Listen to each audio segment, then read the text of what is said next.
Okie dokie, everyone. This dog's name is Addie, A-D-I.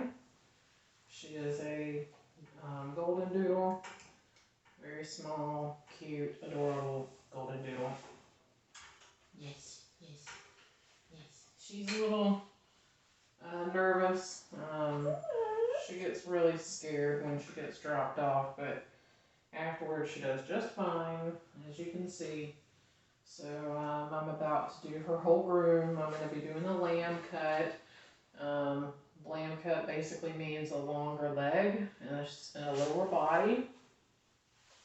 So I'm going to be doing a one guard on the body, which is a 1/2 inch long, and then I'm going to be doing a C guard on the legs. The C guard is just below 1 inch, and then I'll be doing the E guard on her head, and that is 1 inch, and then I'm going to be scissoring up the rest of it. So, getting everything put together. I like to use 30 blades underneath my guard combs. I use the Wall brand guard combs for my grooming.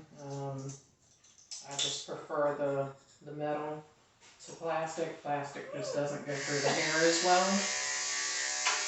So I just basically start at the back of the head, and I'm going to go all the way down the neck. Give yourself a little bit of room here because you can blend this out later so it doesn't look really weird when you go to do the longer leg length on the leg. Because sometimes what will happen is if you go too low with the blending, it'll look like it's really, it's off. It just doesn't look as nice. So I'll show you that better when we get there. But I'm just going to go over everything real quick, and then I'm going to back brush. Back brushing is very important to making the hair stand really well. She is fresh out of the bath and dry right now. I like to guide the hair like this underneath the belly into the clipper to help with that, and then I'll also be lifting her up and going vertically to the belly to get that low as well. So just like the front leg, you're going to try to leave a room for the blending here. So I'm basically taking it and coming out like this. This is there are different types of lamb cut. You can do the very pronounced lamb cut where you'll take and have this whole thigh and everything included in it. So you'll stop way up here and then you'll do a different length from there down. Sometimes you can make a really pronounced line. Sometimes you can blend it out just as well. But I like for this lower blend, I think it just looks nicer in the end.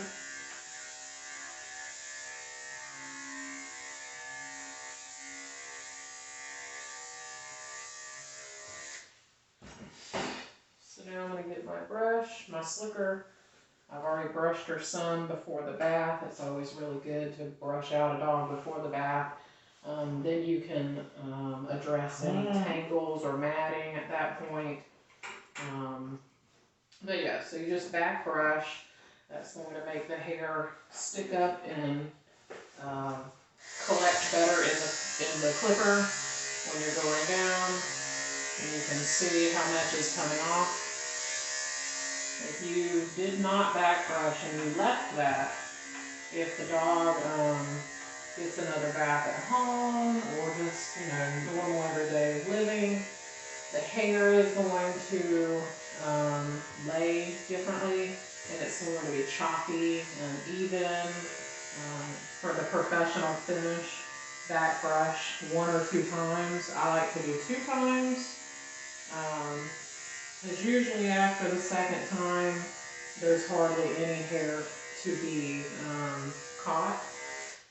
So if you do have hair still sticking out, then you can come back and hand scissor instead. But yeah, so this is going to be the second back brush. And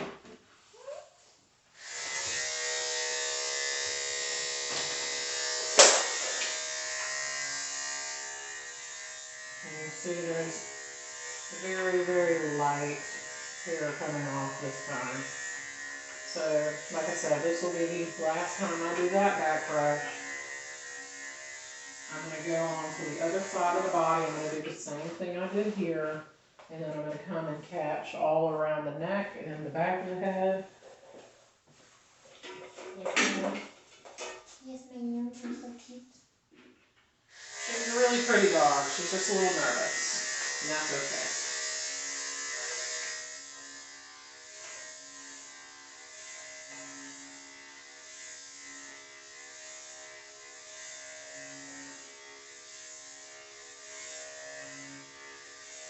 Remember to go with the grain. If you don't go with the grain, some hairs will be cut shorter than other hairs. If you go in reverse, if you go reverse like that, you're going to get a lower length than you are when you go with the grain.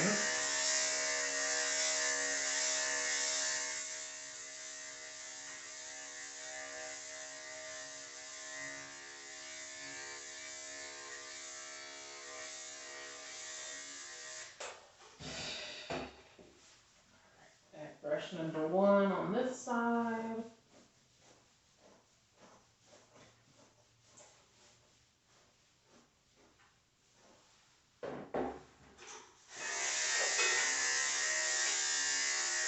Oftentimes I do the sanitary trimming, paw pad trimming, all of that jazz before the bath because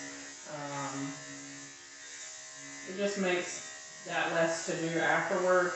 But her coat and everything was decent in condition. Her sanitary wasn't really dirty.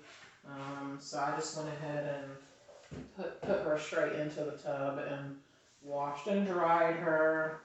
And then I'll just do all these things now that I would have normally done before the bath. It is important to know that if you do things before the bath on a dog, the coat is dirty. When a coat is dirty and you put a blade through that coat, it dulls the blade quicker than it would on a clean coat because you're getting dirt and all the debris that's sometimes trapped into the coat that's then going through the blade and making it dull. Makes it work harder. But I like to go ahead and do that anyhow before the bath, especially on a dog who is really overgrown. If a dog is overgrown or heavily matted, it's important to do those things before the bath because you can't reach the skin with the shampoo and it makes the matting worse. So you can, in theory, take this off to do this part, or you can leave it on and just hold it high so that you can reach these areas and still have control over your pet. I do the chin method. Some groomers will just hold the head like this. Some will hold the head like this, and I will too. It just depends on the dog and how they react. Some dogs are very against the chin method and some are fine with it. It's just how they were taught when they started being groomed, how that groomer works. And then some dogs just don't like it from day one, and then you just have to adjust and do whatever is in that dog's best interests. No need for unnecessary stress if you have other ways to do the same thing. Kind of like the old phrase, there's more than one way to skin a cat. So, going ahead and finishing around the neck, I'm going to back brush here as well. When you're doing this kind of cut on a dog, make sure you pay attention to where your blade is going underneath because this can affect the look of the leg too. So just keep that in mind as well. I'm going to pull her back some on the table because the arm is getting in the way. Okay, so back brushing again.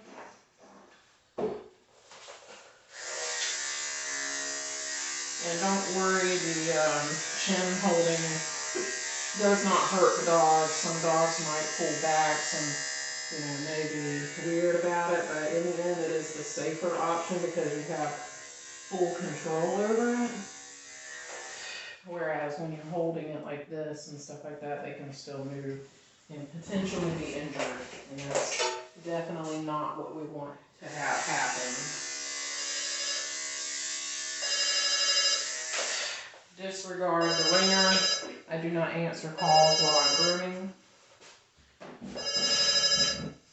Okay. So I'm going to raise her up. I'm going to back brush under here. I'm going to go with it on the back body. Be careful on how low you get. This is an up tuck. Go side like this there to prevent that skin from being tucked into the clipper.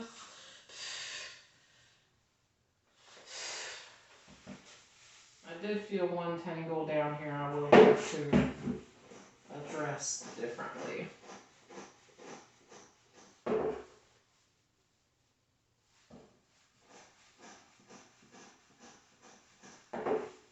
Sometimes that's enough, we'll see. Yep, that was enough, it got through. Be careful in your armpits. Try not to take a guard comb into the armpit because of, like I said, you can suck the skin right into it. So it's better just to be cautious and stay further away from that if you can. Okay, so now I'm going to get the longer length for the legs. I like to brush out my blade in between. This is just a toothbrush from the Dollar Tree, or if you have old toothbrushes from home, you want to reuse them before you do the final toss. This is a way to use those. So looking at my notes, double checking, I'm doing the C-guard. So pop that on, double checking it's on correctly. I'm going to go ahead and tighten this back up in case she decides she's unhappy with me doing this. She does have a little bit of a tangle in this area, and it's already out. So don't try to push through too hard if you feel that. Sometimes skin can be pulled in. Some resistance is okay, but not a whole lot. You want to be sure that you're being as safe as possible. And remember how I left all this hair up here. Now this hair is being trimmed with the longer guard, making sure I'm on my angles in the arm corners. Still not really in that area. And this is going to blend out that leg nicer. You see how it's an even blend down to the leg. So if I was to have taken the lower length and taken it to here, we would have had a large length difference. It would be obvious. It wouldn't be able to be blended out easy. You'd have to take your thinning shears, and then you're going to have a big divot from this area to the leg, and it's just going to look awkward. So this is definitely the way to go. She's got a little tangle there, so I'm not pushing through it. I'm going to take a comb, see if I can just pull it out real fast.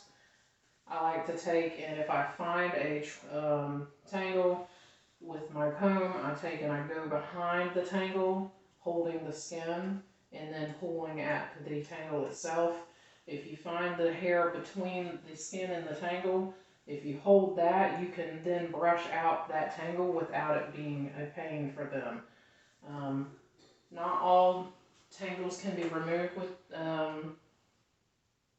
combs. It is actually not a good idea in some areas of the body, like the ear and the tail, because the skin can separate from the body and deglove, which you don't want that. So this is a mat breaker. It has some blades on to assist in removing those tangles more effectively and less painfully. But this is not an item that can be used for an entirely matted dog. It will still be painful for that dog. Something small like this is where this is a good item.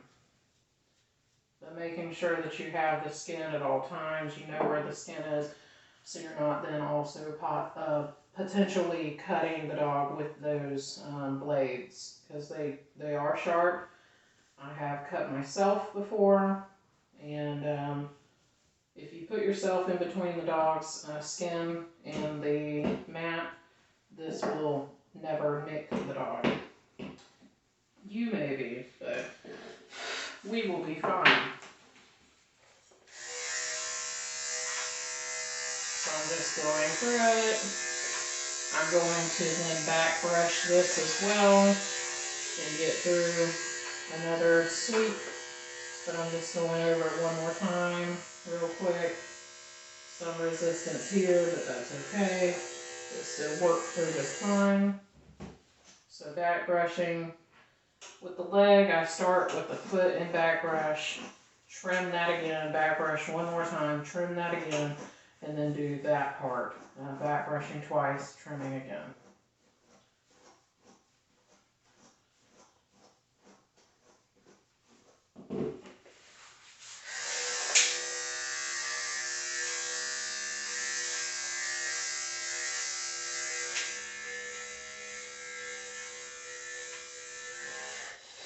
I'm going to blow this off to show how much hair will still come off on the second back brush.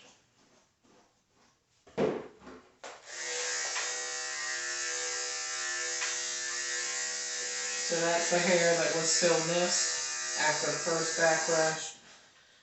You can back brush a third time, but I prefer not to, because then you're wasting a lot of valuable time for the groom. If it's only a few hairs like that, just quickly scissoring afterward is going to take care of that problem. So back and brushing all the way through.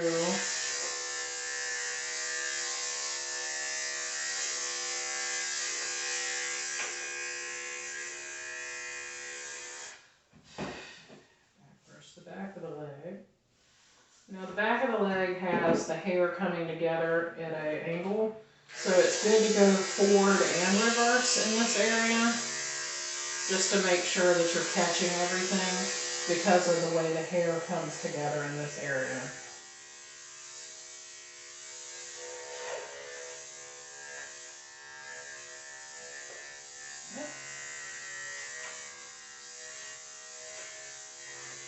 So what happens if you started too high with your blending and you needed to take it lower because it's still not blended out well?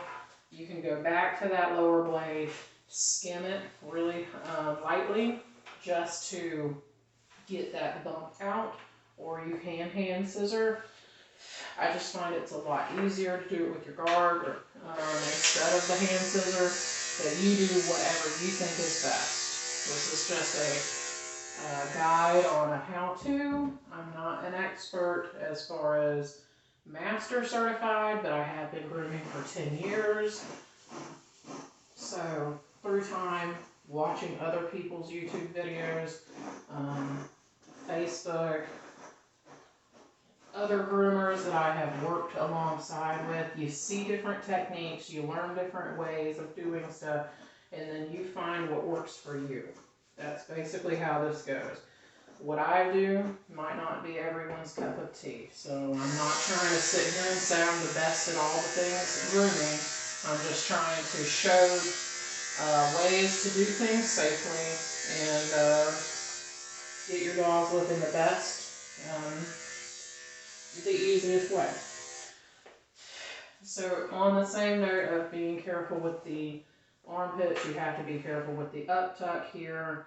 That's that little flap of skin that hangs. So trying to be cautious of that. If you go the opposite direction of that tuck, you won't suck it into your flipper.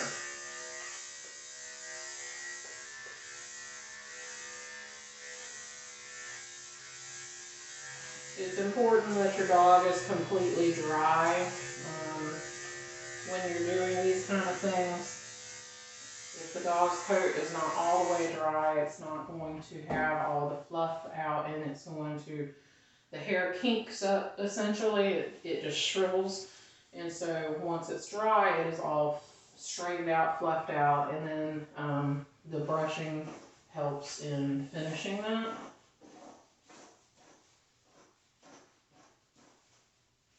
If they throw their tail in the way just like that, you can take the tail and hold it in your hand and hold it to the other side of the body.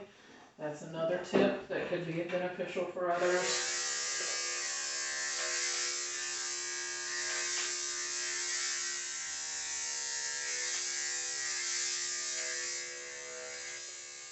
This back of the leg can also have the same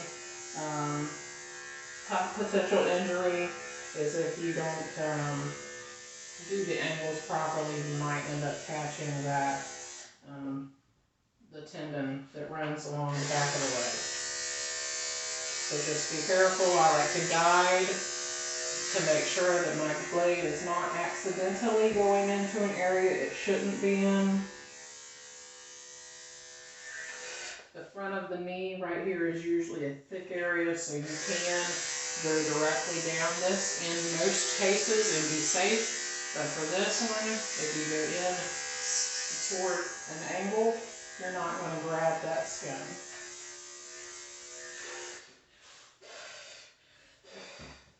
I'm going to do the other side the same way, but just really quick. Run your comb through, guaranteeing that you've got all the tangles out. There is nothing hidden. If there is some tangles still here, that's okay. You don't have to run your clipper back over it, because the area should be really small and something that can be hand scissored effectively and fast and nicer.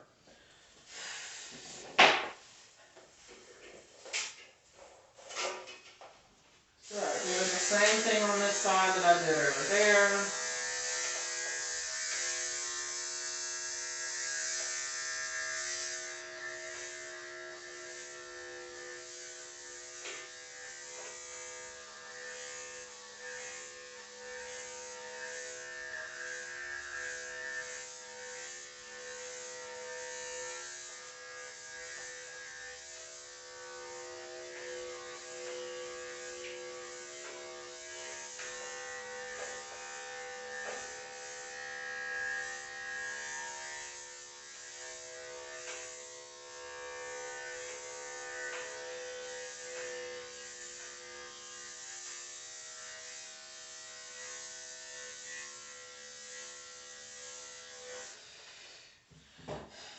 Something that I do see a lot of groomers doing, and it could just be because of the training that they received or maybe their comfortability, but it's always good to have the one hand on the equipment and the other hand on the dog. I know there are times where that isn't, necessarily required, but then there are times that it is. If you have a nervous dog, just having one hand on the dog does give them some sense of comfort, and it eases their fears as well as makes them stand still, because you're then holding them in place almost. I just see a lot of videos, unfortunately, where the other hand of the groomer is just either to the side of their body or they're leaning against the table. And I get that there are some people who have trouble standing, things like that, and they need that support, and I understand, and I'm not trying to judge someone who requires that for that specific reason. But if you do not need the support, having your hand on the dog is going to give you a better reaction of the dog. They're not going to act the same way they would if they were just freestanding and you were taking a clipper to their body.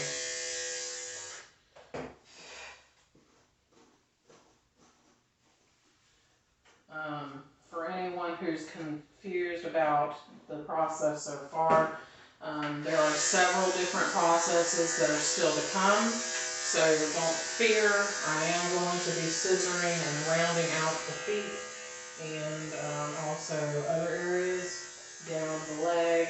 I'll be taking and combing and scissoring those zones.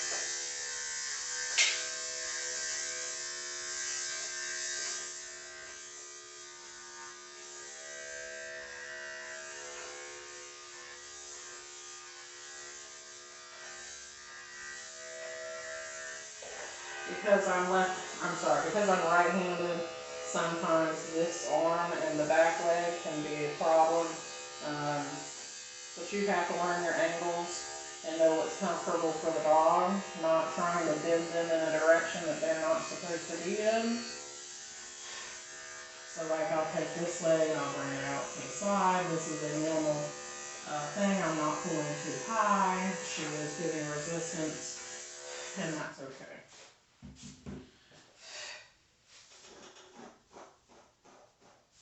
When you hear that scraping kind of sound with the brush, that is basically you're hearing tangles that are being worked out. So once it's like that, you know your area is good and tangle free, but you always need to double check running a comb across. Combs are, in some people's opinions, different from each other. In my opinion, all combs are the same. The only difference between the two is that they have different lengths in between the tines. This is a Half Moon comb. I bought this one from Chewy. There is a brand name company out there who's selling a comb just like this for $70, I believe, and I refuse. I will never pay that much for something like that. I have tried people's Chris Christensen's brushes, the slicker brushes, stuff like that. I've tried the double-sided paddle brush type things. And to me, just a good old slicker brush is all you need. This is the Miracle Coat slicker brush. The only problems I've had with this so far is that it will separate from the handle. All I do is I pull it all the way out, put some super glue down inside, and I push it back together, and it's all okay. This brush was a set of 3, and I have had these for my entire 10-year of grooming. So that's something to be said.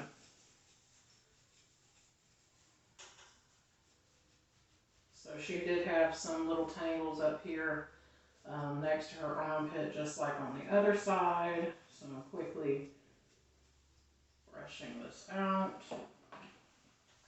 And then I'll go back across it with my clipper once I know it's all safe.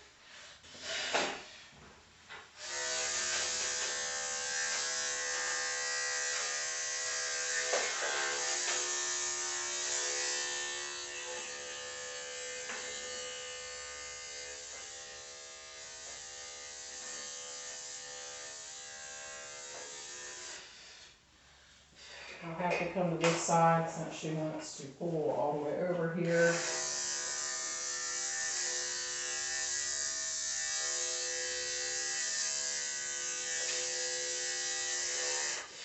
Okay. So I've gotten those areas done. I'm going to go ahead and get my lower blade. I'm going to go into the armpits with my 10, and I'm going to basically lightly scoop out any of this, because this is where all the tangles usually happen because of the friction between the armpit and the leg.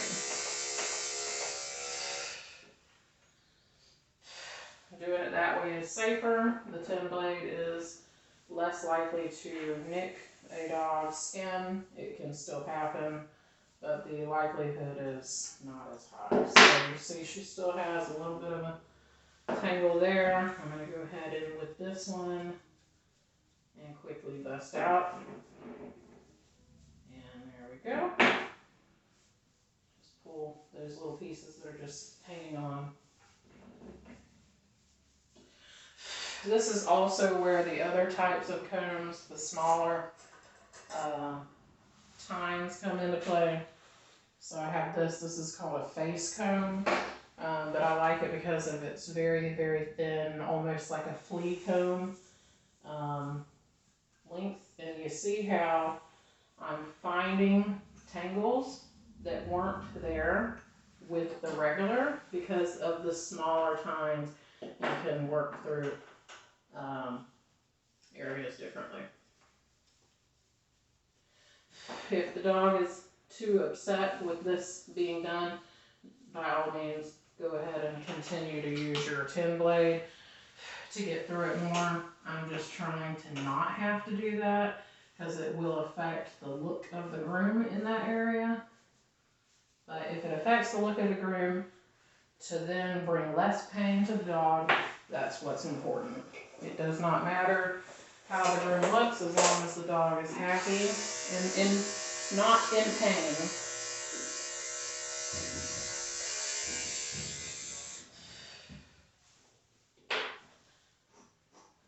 Brush it a little bit. Bring out my comb.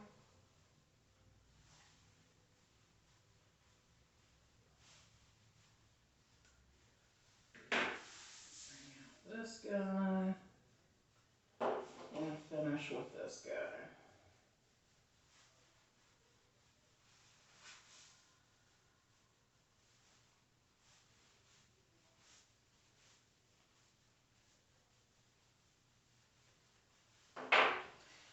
Just to neaten it up a little bit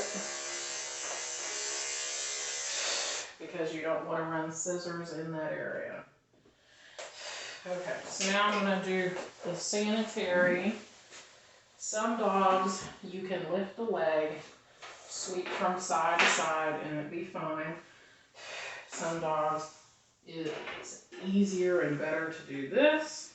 It all depends on your training. Always be careful about your angles, know where the skin flaps are at, and go slow. Make sure that your blade is going to be cool when you go into these zones because you are going straight to the skin and you don't want to have clipper burn. Because I used it so briefly just a few minutes ago, I know it's still cool. So now that I've done her belly area, I've done the front of her vagina, now I'm going to do the back side and the sides. So I like to turn the dog, hold the tail, lift a leg, and go side to side. Be careful on how low you go on the inner leg if you're doing a longer guard comb cut like this, because you're going to have a really funky, the back of the leg is going to look really weird to be so bald and then have such a fluffy leg. So basically, yep, that's what you do. And now I'm going to go ahead and turn out some of this. It depends on the dog if I do this every time.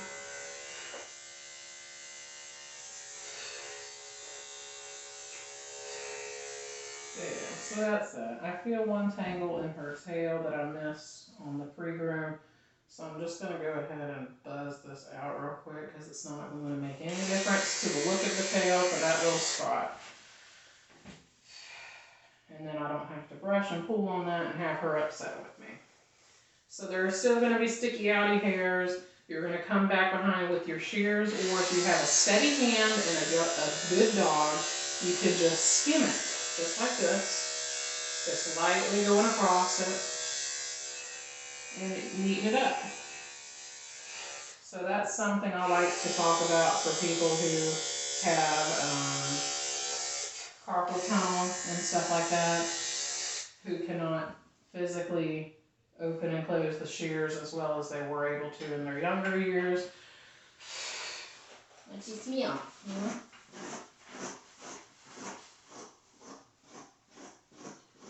I'm going to be doing the paw pads and her face next. I'm going to switch to a different clipper for the paw pads. I use my Cremato made by Wall for that. I have a 5-in-1 blade on it. I always stick with the 40. That's me because I'm an experienced groomer. If you are not an experienced groomer, I do not recommend going in the paw pads with a 40 setting. Stick to the higher end like the 10. It's going to be less likely to cut the dog's skin in the paw pads, but it is still always a possibility, so be careful.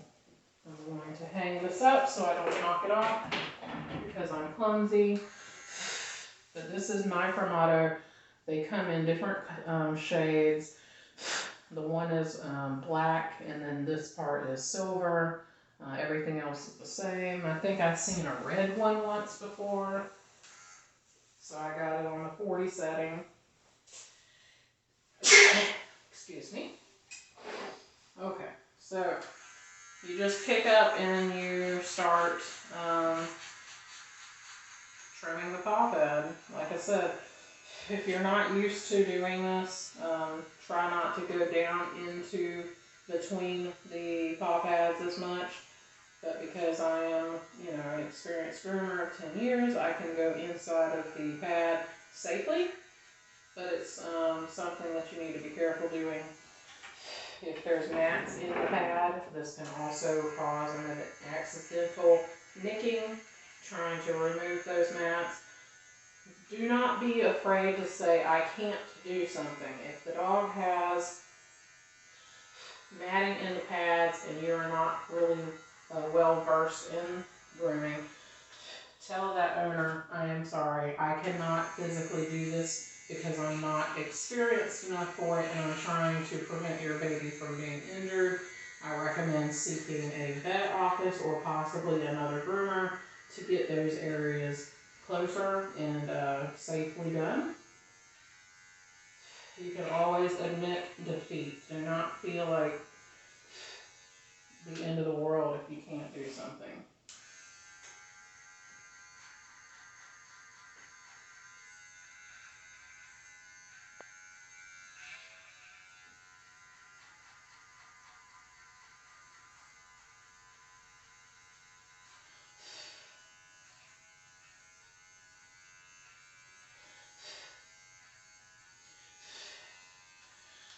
It's always good to have multiple blades of every single length that you have so that you can avoid having to clean a blade in between usage on the same animal. So example, this blade I use to do the potty in front and back.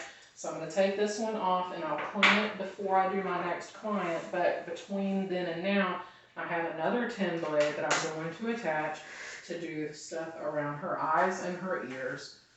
Something that I have found useful with the ears is this stuff right here is not necessary for a dog, so I skim it. What this does is it takes, there's a large area of hair here that seems to get matted a lot easier, so I'm taking that down, not all the way to the skin, but lower. If you do not believe in plucking ears, you can then pull the ear hair out and taut, holding the head in this manner. I'm barely putting any pressure, just enough to make sure the ear stays where it should. And so then I'm going to very lightly and carefully go in and do this here. You do have to be careful because of the different spots on the ear. You have this cartilage, you have a flap of ear right here. I do not know the purpose behind that flap, but it's on every dog. So I'm going to do the same thing on this side. It's going to look differently because of me being right-handed and on this side of the body, but it's the same thing.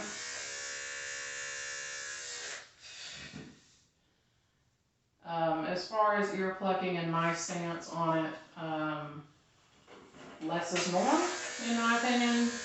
If the dog has matting inside of the ear or lots of discharge, things like that. The ear is either infected or it is not self-cleaning properly. So removing that hair physically is going to be more beneficial for that dog. If the dog's ears are clean but hairy, you can just do that, what I just did, and it will be sufficient. Now, this is something that I do. I take and I use my 10 to do this stop right here.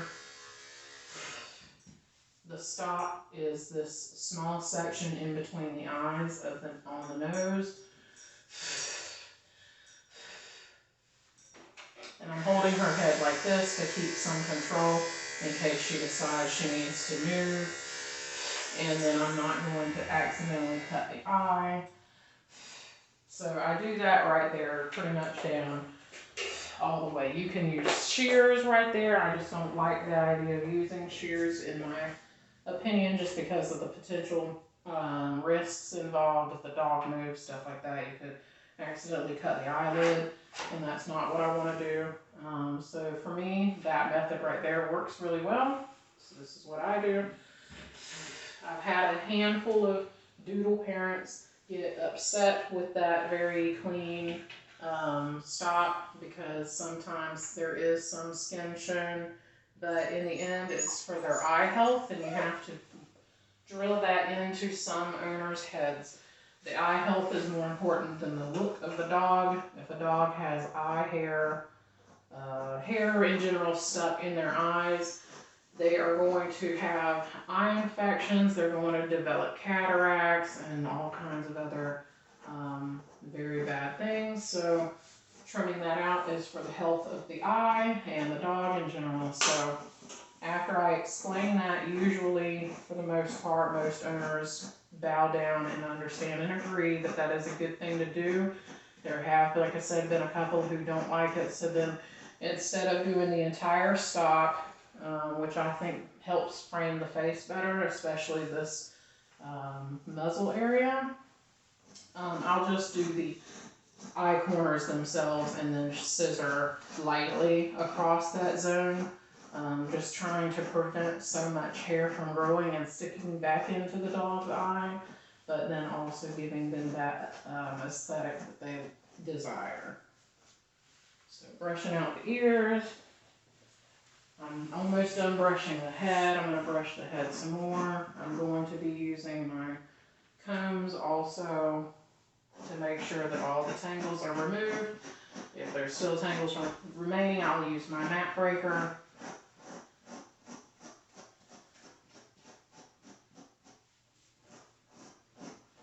Now, when I first got her in, I did the immediate brush out before I put her in the tub, like I had mentioned earlier in the groom, because of it being important to get those tangles and things removed before the bath.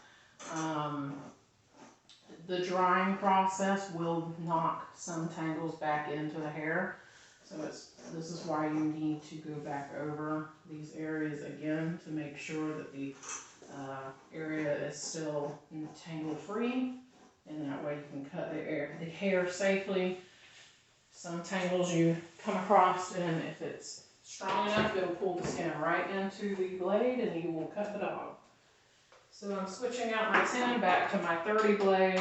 I'm going to be popping on my 1-inch guard comb. This is the E-Guard with the Wall series guard combs. I did purchase some Oster guard combs. I'm not as impressed with those as I like these. Unfortunately, one of the first ones I attached to my blade, it immediately come apart. That was a bummer. I just purchased this entire set of guard combs, and the first one I put on comes off. That's not a good feeling. So I'm taking and going against the grain like this. It just makes the hair lay better, in my opinion.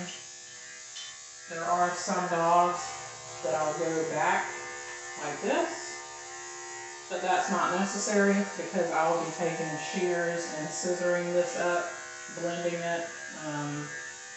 Things that the clipper did not catch that are still sticking out, that's when I'll work on that. You can back brush, you can forward brush, you can comb out like over and over again, you know, to get the same effect.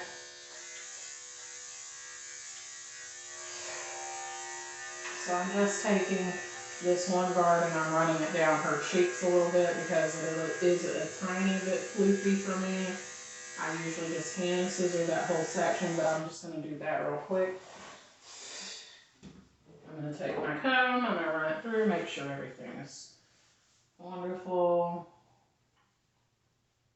That's another thing with having a coat that is dry. When you run your comb through the coat that's not completely dry, you're going to catch skin and hair and all that kind of stuff more easily. It's just not a good groom if the dog is not completely dry. Okay, going across it again. And don't worry if you still have a large area on the back of the occiput. That's that bump on the back of the skull. We have them, dogs have them. Because I'm going to then take my chunkers and I'm going to thin it out and make it pretty. Alright, so that's, I might go on her chin with a lower length in a minute, but I'm going to go ahead and start hand scissoring the face.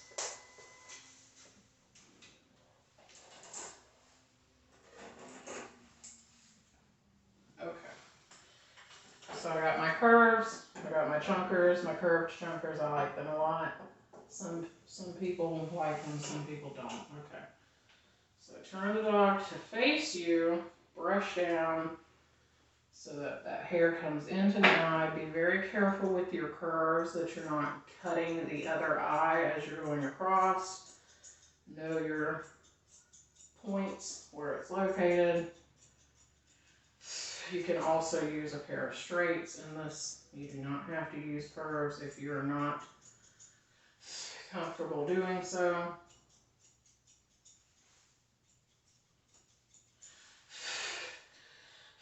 But basically I take those to do that, and then I'm going to come back in behind with my chunkers, and I'm going to blend up.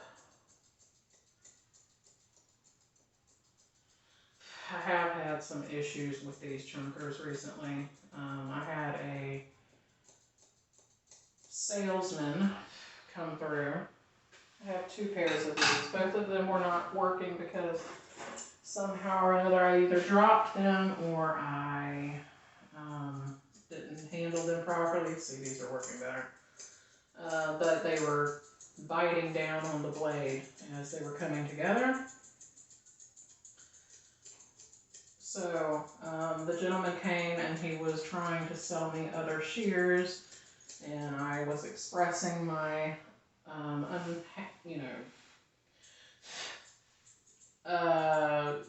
being not so thrilled about my other ones not working properly. And so he said that he also sharpens and repairs blades, or the shears. So I said, okay, I'll go ahead and let you work on these. And so he does, and they worked really well as he handed them to me. And for a number of days, weeks, they were still working properly. But now all of a sudden they're not working like they did before. There are going to be some times you're going to go over the same spot multiple times because things stick out that didn't stick out before, and that's okay.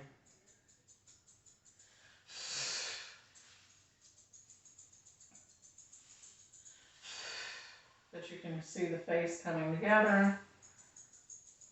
It looks really cute. See how nice that looks here with that cleaned out? That looks really nice.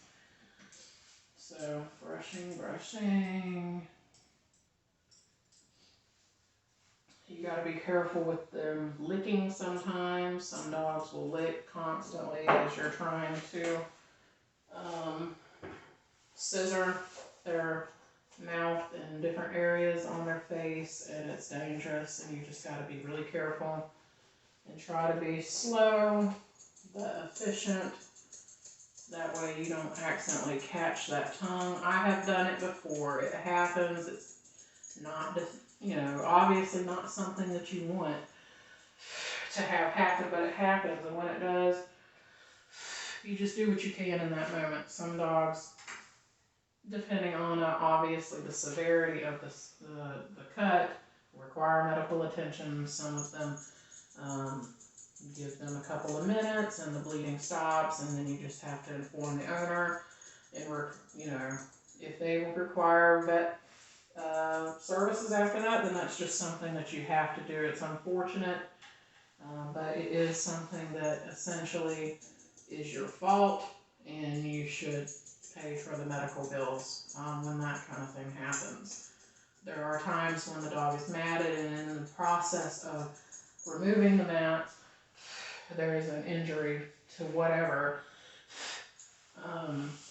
For those instances, you really need to have a release form for the owners to sign when they're dropping off, because then you're not held liable for that. That is something that unfortunately is not always preventable. It sometimes is preventable, but sometimes it's not. Even if you're using the proper blades and techniques, it'll still happen. And then there's also the times where there's hidden sores that you could not see or know about prior to the groom because of the tangling on the body. So these are all things to basically protect you and your business from liabilities of those types of things happening. So I'm taking right now the same blade guard pin that I used on the body, and I'm doing it in reverse right here on the chin. This is just going to help and set the face more. You'll see in a second, you'll say to yourself, well, why is it that if you go lower on that, it'll make the face look rounder? Because then it brings emphasis to the top of the nose. So the face looks a lot rounder now because this is lower. And so I'll continue to work on this. I don't know why I set these down over there, because now I can't remember which ones are which. Yeah, these are the good ones. Okay,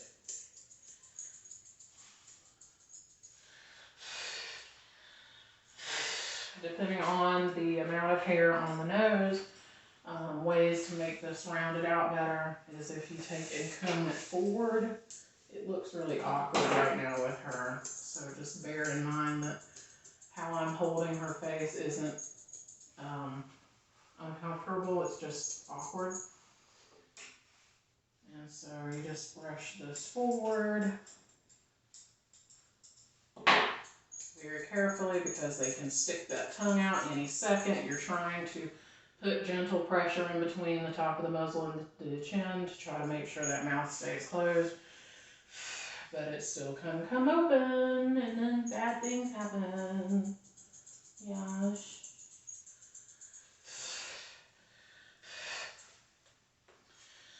Sometimes you'll work on the same spot on the body for 10 minutes. Sometimes you'll work on it for 20 minutes. Sometimes you need to step away from that area and rethink your life and then come back to it. But yeah, so she does have a little tangle on the back side of this ear. This is something also for customers. If you are trying to learn how to do this at home yourself, here's a tip for you. A lot of people think that just brushing this is brushing all of the ear hair, when in reality there is a whole section of ear hair on this side that needs to be brushed too. So make sure that you do front and back. Yeah. Small tangle. As you see, it was able to be removed with this gently, light pressure, do not yank. That's where the bad stuff happens. I'm going to be doing the backs of the back side of her head now, blending that out, and you have to also be careful in this because the ear kind of sticks out a little bit, and you can accidentally take and nick the ear too. So I just hold the head down and I go around the back.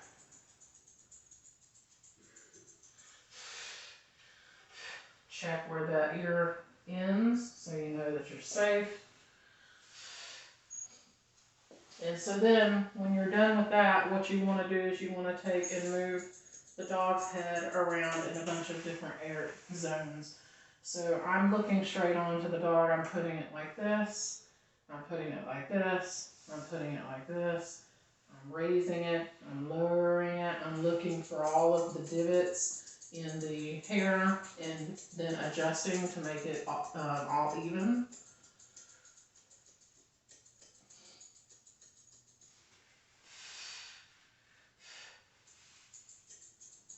You can use regular shears for this. I just like to use my chunkers a lot because it's sometimes safer to use this so you're not accidentally taking too much hair away at once.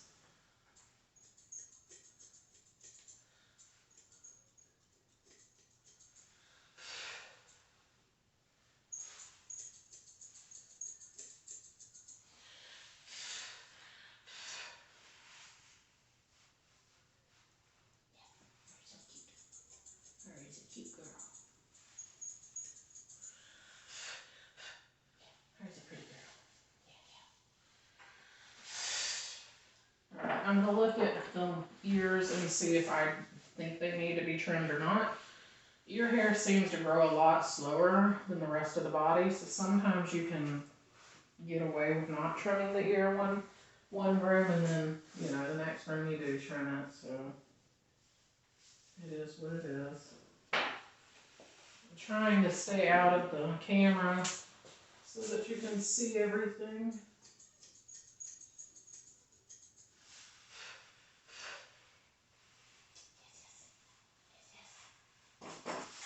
And then if you do that, it'll push the ears down further. This ear looks a slight bit longer, so I'm just going to lightly trim it. There's been times where I thought that I was lightly, and then the ears go whoop, and they're all different lengths. Yeah. Good girl. Her good girl. That hair right here. Alright, now we're going to do the feet. Okay, so I'm going to talk about two different coat types here. So you have hers. Hers is the really poofy, poodly, wonderful, fluffy feet. And then you have a flat-coated dog. Flat-coated dogs, the easiest way to do their feet to make it look presentable is take and I'm just going to mock like this is a flat-coated dog and just show you. So you brush it all down, and then you just do the circumference. You do not fluff it up and scissor the top, because what will happen is those longer hairs will come down and it'll be really choppy on the top. But let's say that when you do this and you scissor it, there's still a bunch of hairs wisping around. If you take that hair on top and then push it to the side like this and scissor it like that, it'll fall back down correctly. So that's how you do a flat-coated dog's foot. So with hers, it is the fluffier. So what I'm going to do is take and fluff it up. And then I'm taking my curves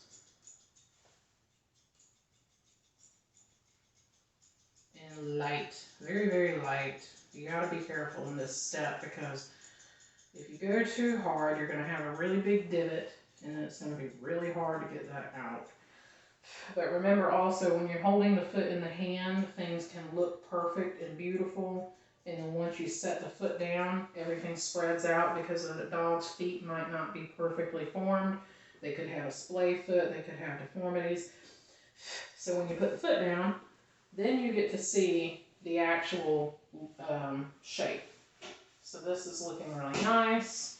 I'm just brushing the sides down a little bit, and I'm going to come up the sides. Be careful scissoring on the backs of the feet because they have that little extra paw pad up high, or pad I should say. I'm not really sure what that thing is called. But like I said, doing everything very lightly, intentionally, and you can see how really pretty that's turning out.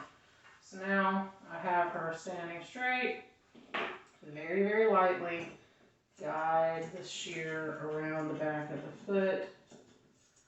Be very careful. Know where the paw pads are, where their skin is, all of that.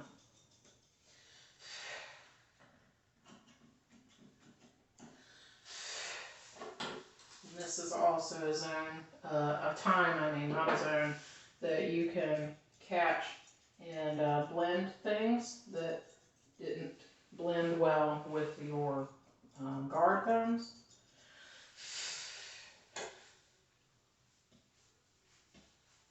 Making sure you're brushing, make sure all the hairs are laying properly.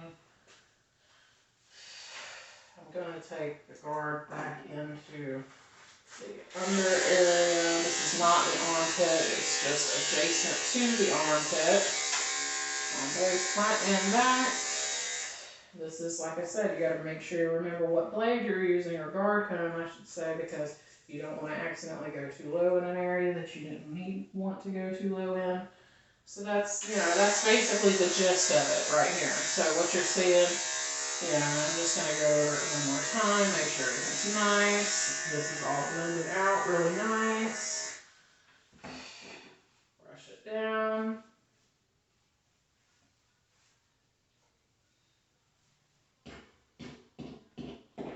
Scissor up the areas that still need extra care. It's always helpful when the dog is very still like this. Like I said, keeping a hand to make sure that the dog is comfortable. Your hand presence there is going to, make them not want to move. I am actually going to run another guard comb on the inner leg because it's poofy a little still. I'm not going to use the same length I used on the body. That's going to be too low. So I'm basically going to find something close to it. It's not the C. I'm using the A. And then I'm just doing this.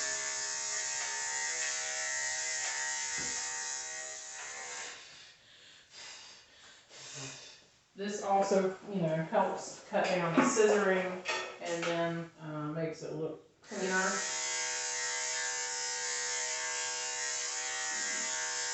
Scissoring in this area can sometimes be sketchy, so doing it in that manner will make it safer.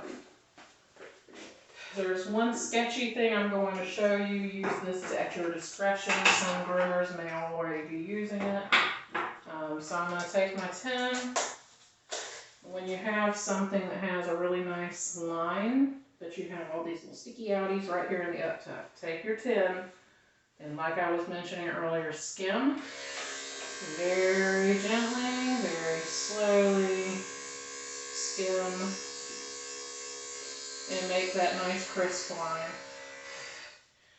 And now you don't have to have the fear of accidentally cutting the dog because of using the scissors there. It's a very scary zone to use scissors, so that's why I like to use the blade and do that instead.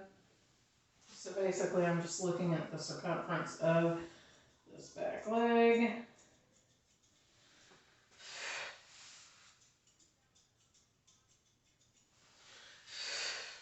Brushing it down again. Make sure everything is nice. And then I'm going to fluff this foot up. I'm going to brush it once to make sure there's no tangles.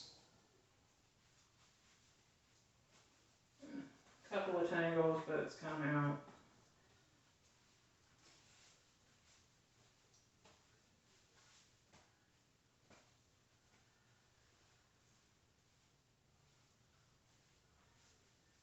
Okay. So now brushing it up.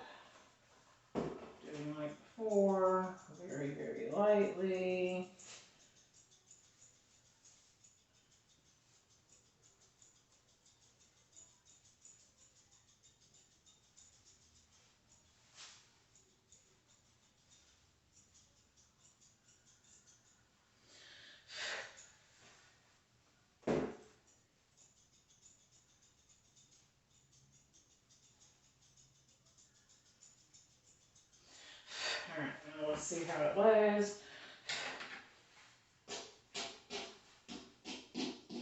So you see it coming out as poofy. I like to then take and go around the circumference of the back like this.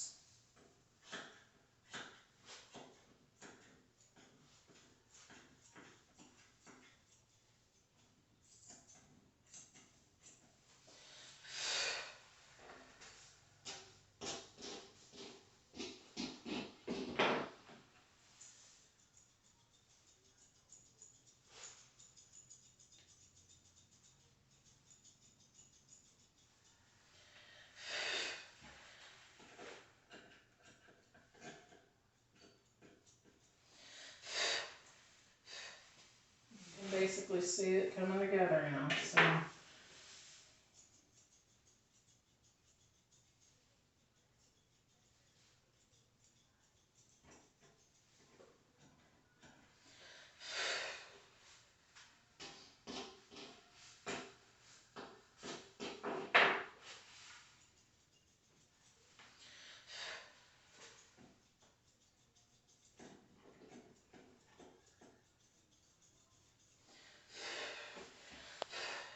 yeah, so basically that's it.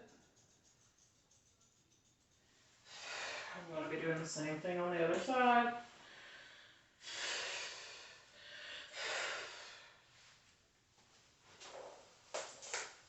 Bring this over here very carefully.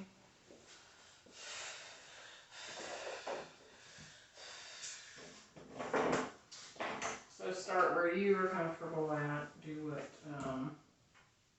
makes things easier for you. Everybody has a routine that they do. I like to start on that side of the body and do everything and then work around the dog just like you see here.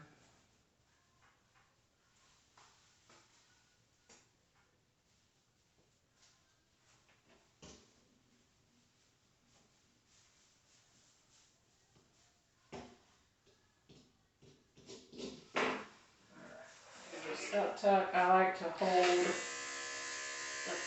the foot real quick and do this part because I can't hold it any other way since I'm right-handed. So when I do that skim, like I did over here on this side, that's what I do, is I hold this foot because it kind of gives you some,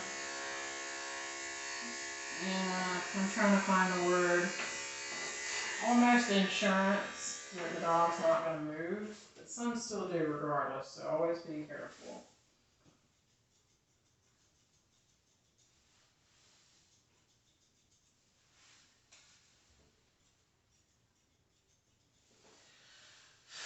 Alright, brush up.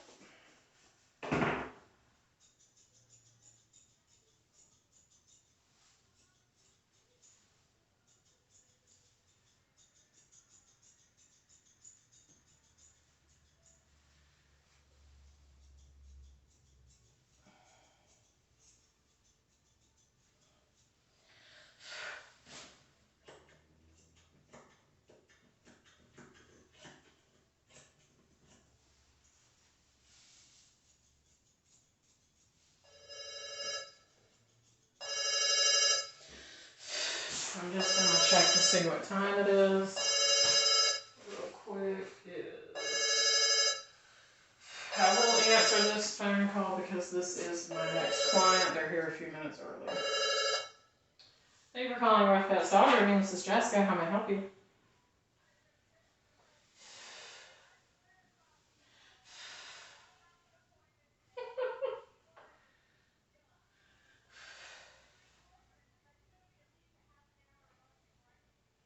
Yeah, let's reschedule then because that would put the day off, unfortunately. I'm not up.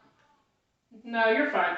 I'm not up at my schedule right this second. I have a dog on the table. Is it okay if I call you back when I get up front?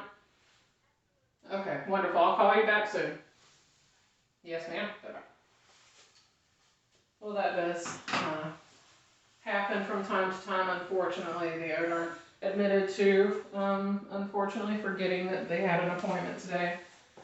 She reschedules every time she comes. So I get it. Stuff happens.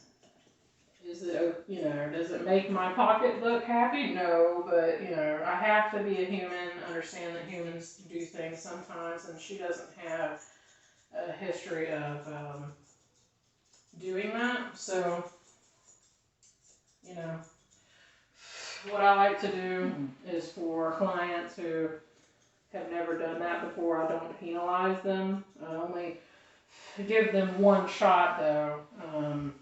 And then I warn them that going forward there will be consequences such as fees for cancellation, too late, stuff like that. So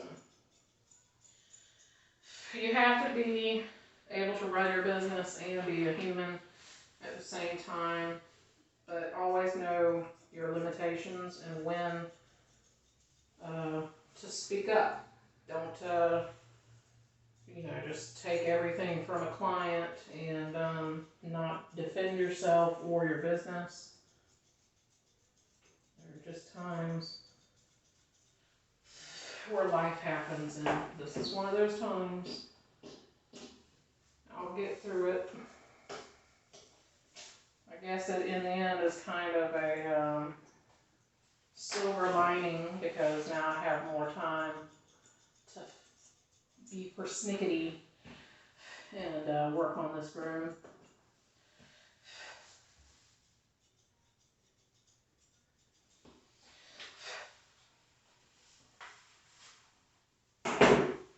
Sorry, I didn't mean to hear you. And see, that, like an example like that, let's just say I was hand scissoring a different zone, and I didn't have my hand on the dog at that moment. And I put the brush down and it startled her. Like, say, you know, she jumped. Say she jumped in, I then cut her. Like, all of that could have been prevented by having my hand on the dog.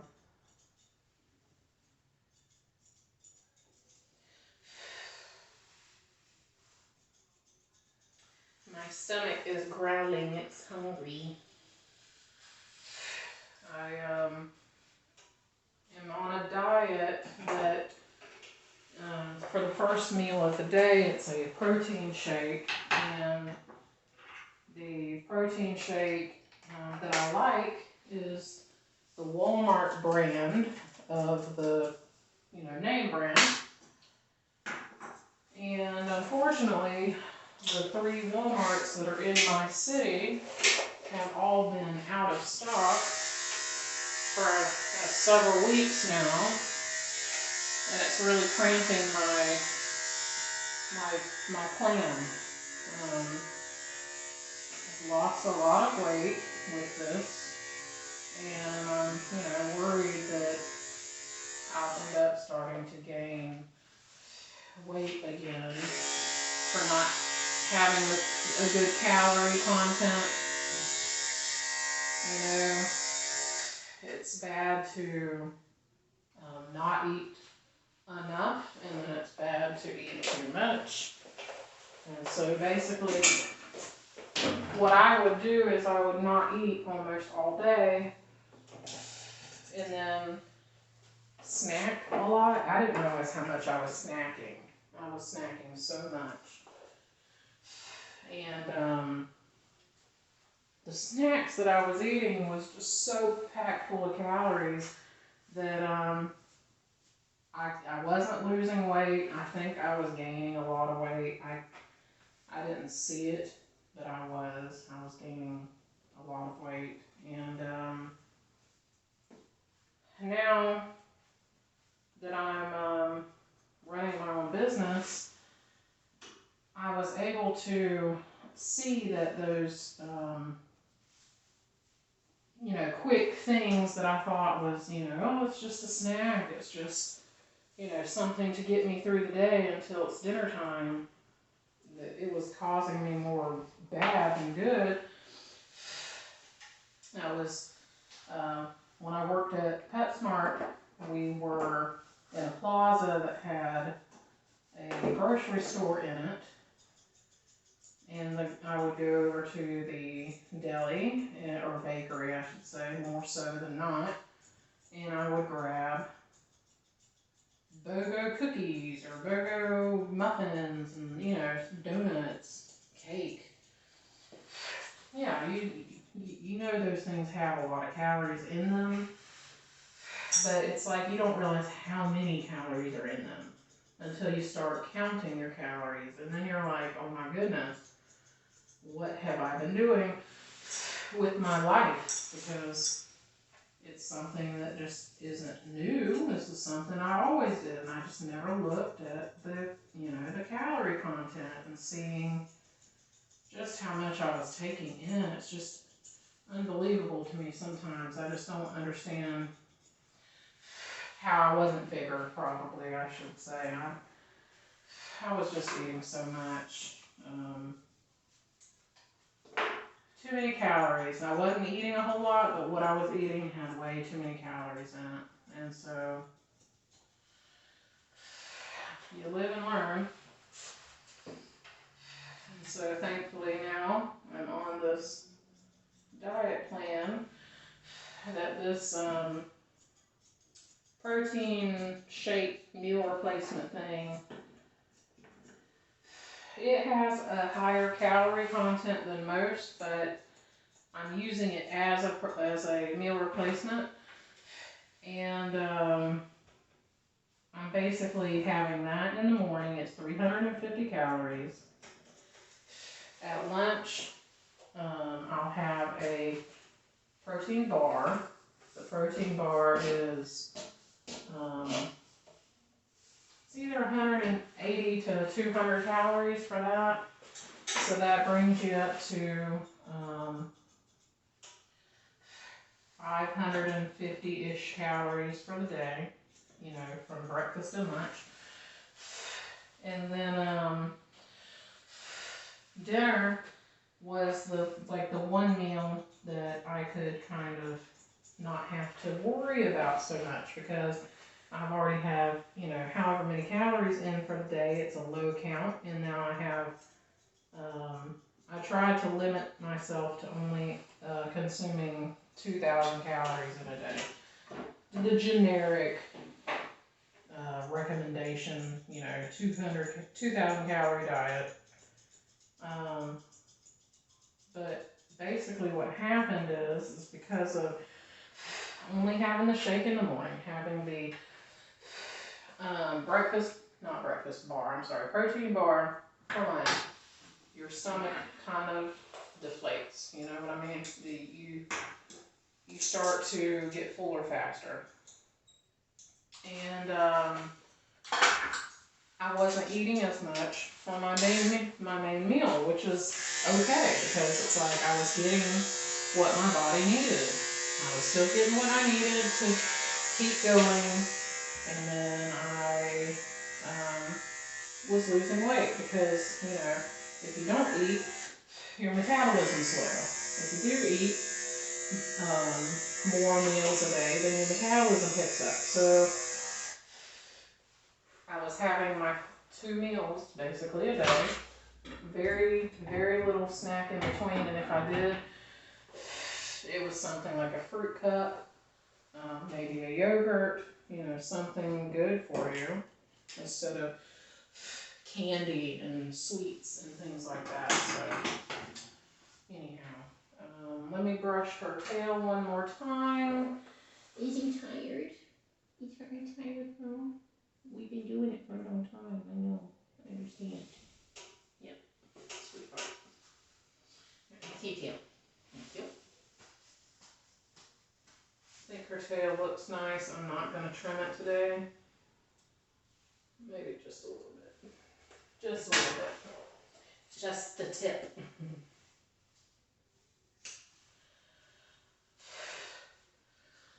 Okay, so I'm taking one look around real quick to make sure everything's good. Being very careful and deliberate in my scissoring in that corner of her armpit.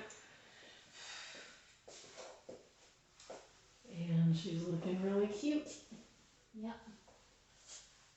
Yep. Yep.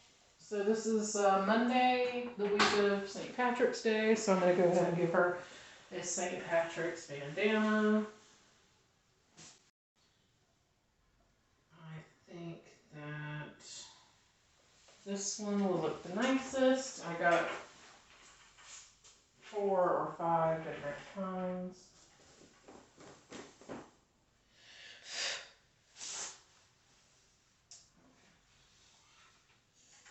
Let me see.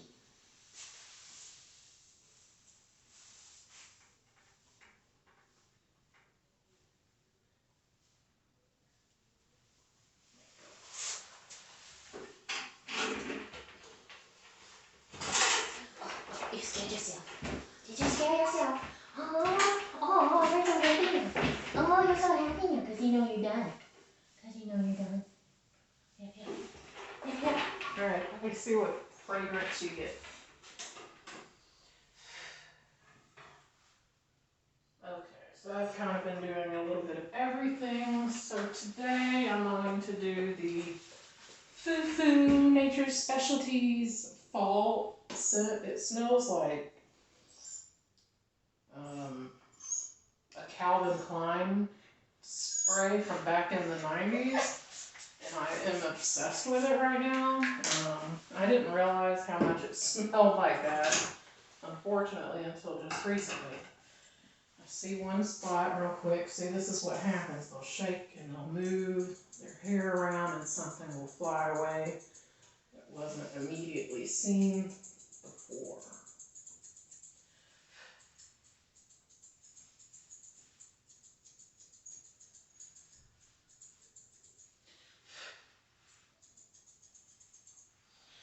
She says I'm over it.